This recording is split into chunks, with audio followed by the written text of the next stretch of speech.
This video is more like an invitation to have a dialogue to talk about existing challenges in industry-academia collaboration.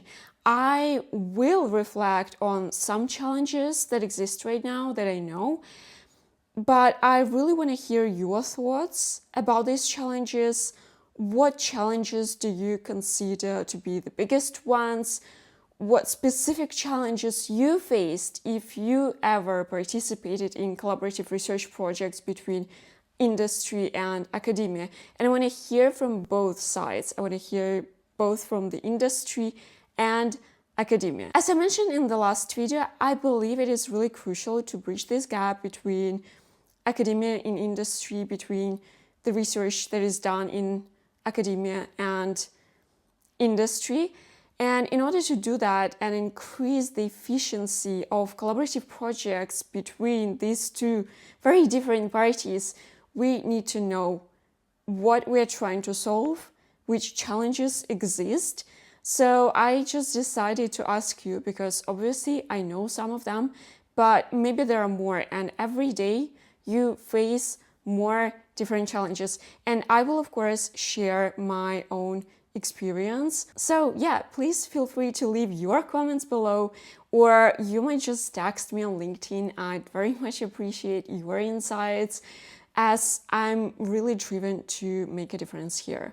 It is really important for me to know. Hello everyone, and welcome to my channel. My name is Lisa, and I spent 5 years organizing collaborative university competitions for world well-known companies to solve their extreme innovation challenges. And now I continue my journey with the goal to foster innovation by helping different parties of the innovation process collaborate and co-create. On this channel, I explore collaboration projects for innovation management, share my experience in managing these projects and processes, and uncover strategies for making collaboration efforts more effective. So obviously, the most transformative breakthroughs often happen in academia, because researchers there, they have this freedom to pursue whatever they want, whatever interests them, and obviously their interests include technologies that could solve real-world problems that companies have. However, many of these academic breakthroughs never reach implementation. They often stay in university labs. And to bring these innovations to the market, we need the involvement of industry, large companies, medium-sized companies, and even small businesses. These organizations have the power to commercialize breakthroughs and make them available to the mass consumer. And companies, they also need universities and their technologies. Even though some industries, they use 100-year-old technologies, they still need new solutions. And it's not like they can always find them in their internal R&D departments. They need new knowledge that they don't have inside their companies. So that's why this collaboration between industry and academia is crucial. And of course, I know many different university teams from different countries, and of course, I know industry experts as well. And in our conversations with industry experts, when it comes to the main challenges of collaborating with universities, they often mention that it is just difficult to work with university teams in general. And of course, we have a lot of successful examples of collaboration between industry and academia. But today we're talking about challenges, right? So when it comes to issues, as I said, I'm going to mention a few of them, the ones that I know, and I'm going to talk about different goals. I'm going to talk about dependence. I'm going to talk about difference in approaches and different timelines. I'm going to talk about bureaucracy and issues with IP rights as well, and openness. I might forget something. Again, please let me know in the comments. Let's talk about it and let's discuss these challenges. And the very first challenge that I believe is important to mention is that academia and industry, they just have entirely different goals. Like, academic researchers aim to secure funding, conduct their research, and publish papers. Publications in research journals are often considered to be the ultimate goal for them. It seems a bit strange to me, okay, but that's how it works in academia. And I believe that this is just a topic for my interview with someone from academia, okay?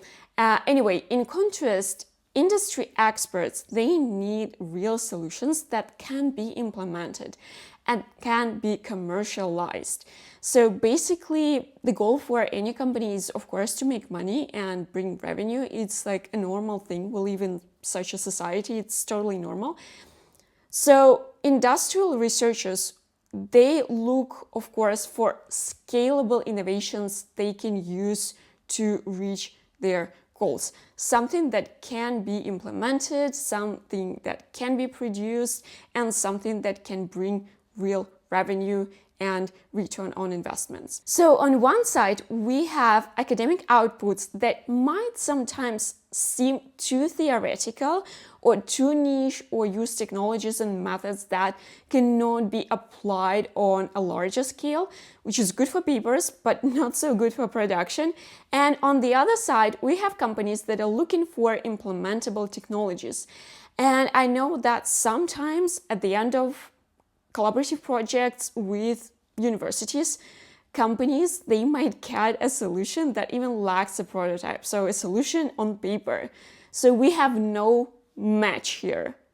Companies don't need solutions on paper. Then another issue that we have is dependence. Academia doesn't always depend on industry and on collaboration with companies that much, especially I believe in developed countries and top universities, that receive substantial government funding. So if you have money from grants and government, you don't really need to work with the industry that much. When it comes to developing countries, by the way, the solution might differ, and it's often easier to find teams willing to collaborate with the industry and willing to fulfill the requirements that the company has. And many institutions there rely on collaboration with the industry. So potentially it might be more interesting for companies to work with universities there.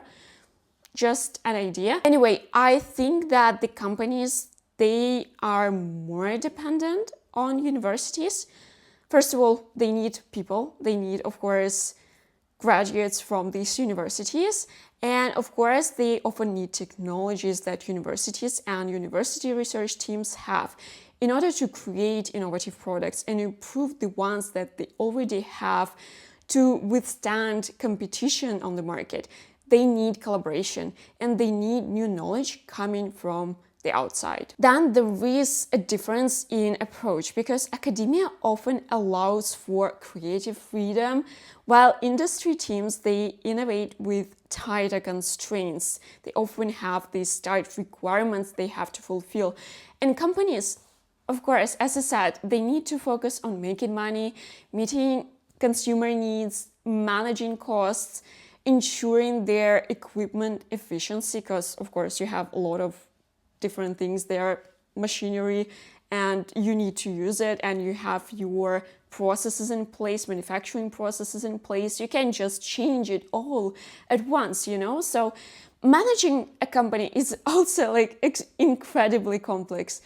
Because even startups, they have to work with market demands, competitors, finances, legal matters, taxes, human resources, and management. So large companies, they face even more complexity because they have just thousands of employees and shareholders, They can't just pursue just any idea that they want.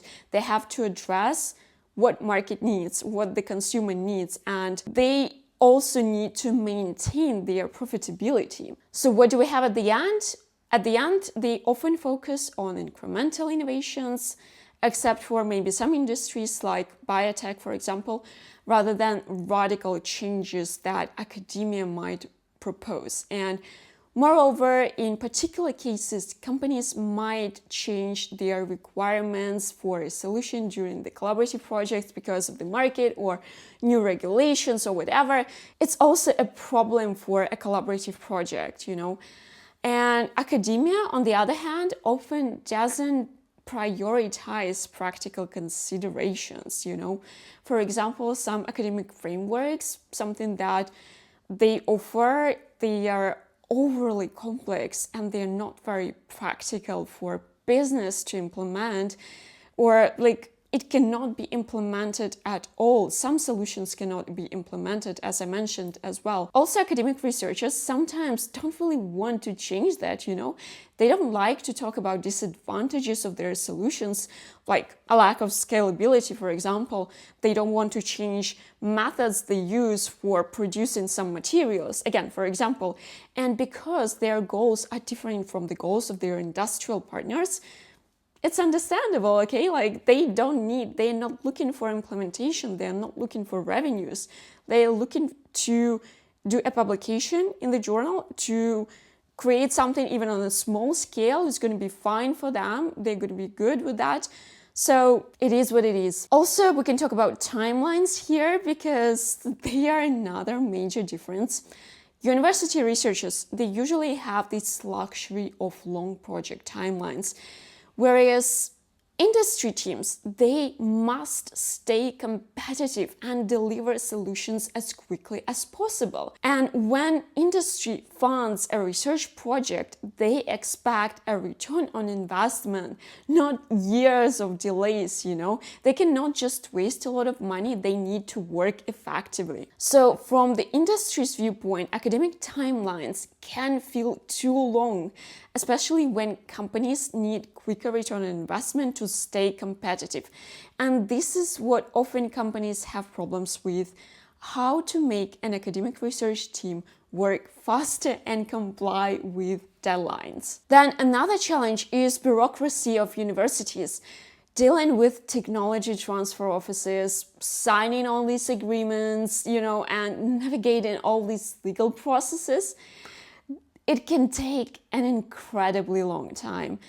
Intellectual property here is another sticking point. Not all universities are willing to grant IP rights to companies, even for some financial compensation. So companies paying for research projects, they expect to gain IP rights, but this is often a very complex issue, and it's really difficult to deal with universities sometimes on that matter. Another difference is openness, because academia thrives in an open environment. They share information with each other, they have peer reviews, they have a lot of collaborations between different universities. Industry, however, must protect their knowledge, their information, and their insights and their technologies. They need to keep their secrets. We don't want our competitors to know which technologies we use. So those are the main issues that I see, and when it comes to my experience and challenges that we are facing during our collaborative projects that we do for our industrial clients, it's a bit easier for us because, first of all, we have a very specific process in place. Like in general, having an intermediary makes things simpler in my opinion, but it's still difficult for us to work on legal agreements, for example. And to me personally, this is the most difficult part to deal with when it comes to collaborative research projects, because, oh my God, it might take so much time to find an agreement that will work for each party. It's very complicated, And we also have a human factor, which is also the case, also another difficulty.